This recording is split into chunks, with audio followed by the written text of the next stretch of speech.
کل کے درس میں آخری آیت میں آیا تھا کہ قیامت کے دن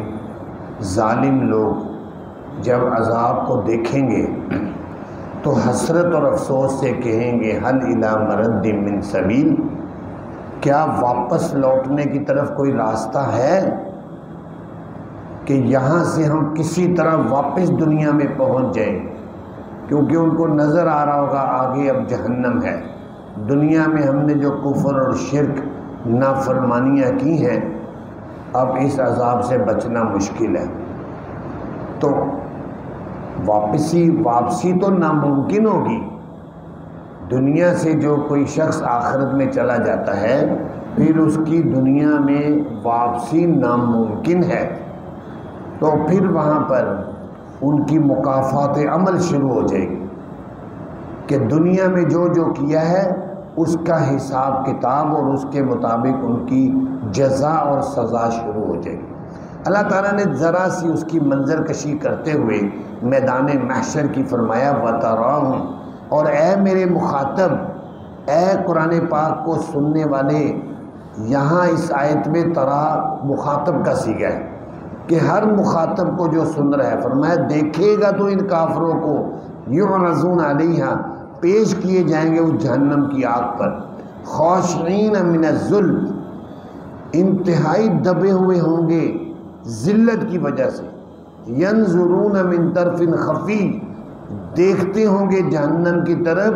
پوشیدہ نگاہ سے، شرمندہ اور ذلیل اتنے ہو رہے ہوں گے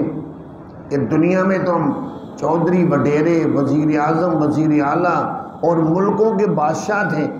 آج ہمیں یہاں پر پاؤں میں زنجیر ڈال کر گھسیٹ کر جہنم میں ڈالا، تو نظریں چرا چرا کر جہنم کی طرف دیکھیں گے، لوگوں کی طرف دیکھیں گے، شرمندگی ہوگی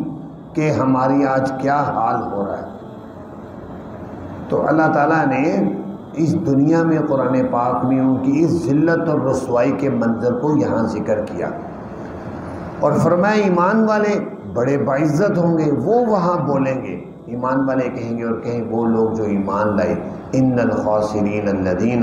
بے شک خسارہ پانے والے وہ لوگ ہیں جنہوں نے خسارہ دیا اپنی جانوں کو بھی، واہلیہم، اپنے اہل و عیال کو بھی قیامت کے دن، الا ان الظالمین فی عذاب مقیم، خبردار ظالم لوگ ہمیشہ کے عذاب میں۔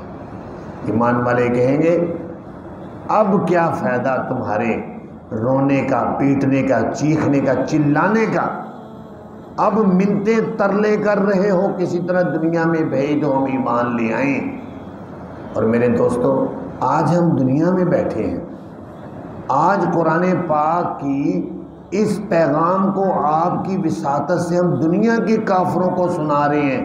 کہ اے کافروں 1.5 انچ کی زبان ہلا کر کلمہ پڑھ لو، ابد الاباد اور ہمیشہ ہمیشہ کے عذاب سے بچ جاؤ گے، کیونکہ یہ قرآن کا پیغام ہے۔ قرآن کہہ رہا ہے کہ پھر یہ ہمیشہ ہمیشہ کے عذاب میں پھنس جائیں گے۔ الا ان الظالمین، خبردار بے شک ظالم لوگ ہمیشہ کے عذاب میں ہوں، اس سے چھوٹ نہیں سکیں گے۔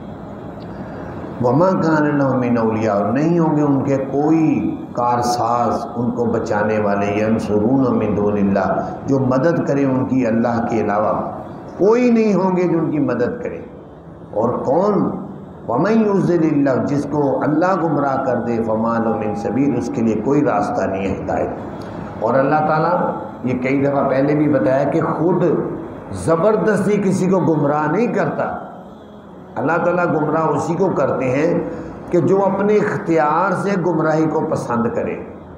تو جب اپنے اختیار کو گمراہی کو پسند کرتا ہے تو اللہ تعالیٰ کا قرآن پاک میں فیصلہ ہے نُوَلِّهِ مَا تَوَلَّىٰ، ہم اس کو ادھر ہی پھر جانے دیتے ہیں جدھر جا رہے ہیں، کہتے جاؤ پھر جہاں جا، جس طرح پنجابی میں جا جہنم، اللہ تعالیٰ کہتے ہیں جب تو خود ہی جانا چاہتا تو پھر جاؤ۔ فرمایا استجیبوا لربکم، بات مان لو اپنے رب کی، ہائے ہائے کتنا پیارا لفظ اللہ تعالیٰ، استجیبوا لربکم،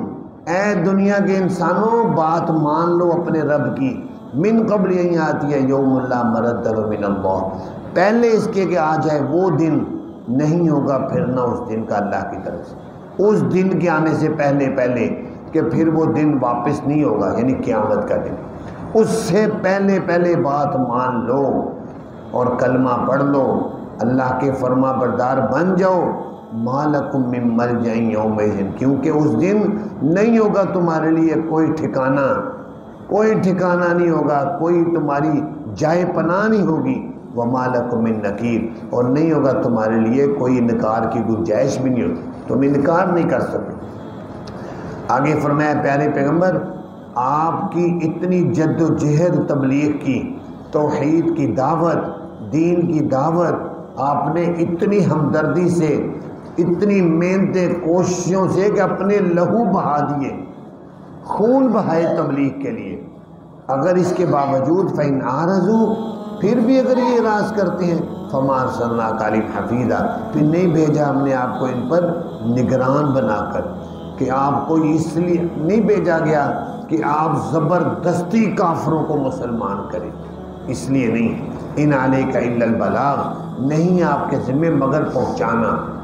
کہ آپ بات پہنچا دیں، پیغام پہنچا دیں۔ اس لیے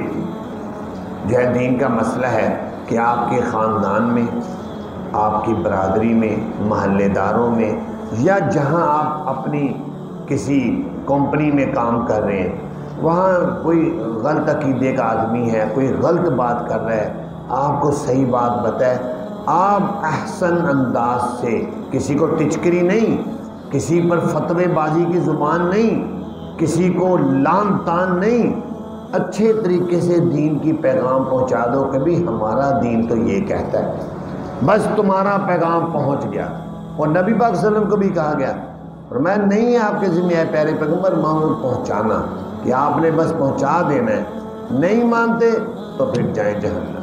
وَإِنَّا إِذَا أَذَقْنَا الْإِنسَانَ، اللہ تعالیٰ فرمانے بے شک جب ہم چکھاتے ہیں انسان کو اپنی طرف سے کوئی رحمت، فَرِحَ بِهَا، اترانے لگ جاتا ہے، تکبر اور غرور میں آ جاتا ہے، کسی کو ترقی مل گئی، مال و دولت مل گئی، کوٹھی کار بنگلہ مل گیا، بینک بیلنس بڑھ گیا،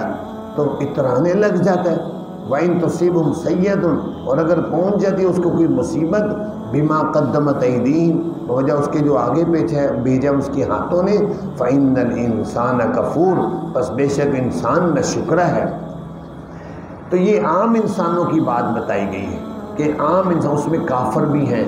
مشرک بھی ہیں، یہودی بھی ہیں، عیسائی بھی ہیں، کہ جب اللہ تعالیٰ کی طرف سے کوئی فراوانی نعمتیں آتی ہیں تو بجائے اللہ کا شکر کرنے کے کہتے ہیں اور ہماری محنت، جد و جہد، ہماری تعلیم، ہماری قابلیت سے ملا ہے، اور اگر کوئی مصیبت آ جاتی ہے نہ شکر مند۔ لیکن مومن کا یہ کام نہیں ہے، مومن کی شان یہ ہے کہ اس کو اللہ کی طرف سے جب نعمت ملتی ہے وہ کہتا ہے یا اللہ تیرا شکر ہے تو نے نعمت عطا کی، گھر مل گیا، کوئی اور نعمت مل گئی، اچھی نوکری مل گئی تو وہ اللہ کا شکر کرتا ہے، اور اگر کوئی تھوڑی بہت تکلیف تنگی آ بھی جائے وہ صبر کرتا ہے تو اس سے بھی اس کو اجر ملتا ہے۔ اللہ تعالیٰ سے دعا ہے اللہ تعالیٰ ہمیں شکر گزار بندہ بننے کی توفیق عطا فرمائے۔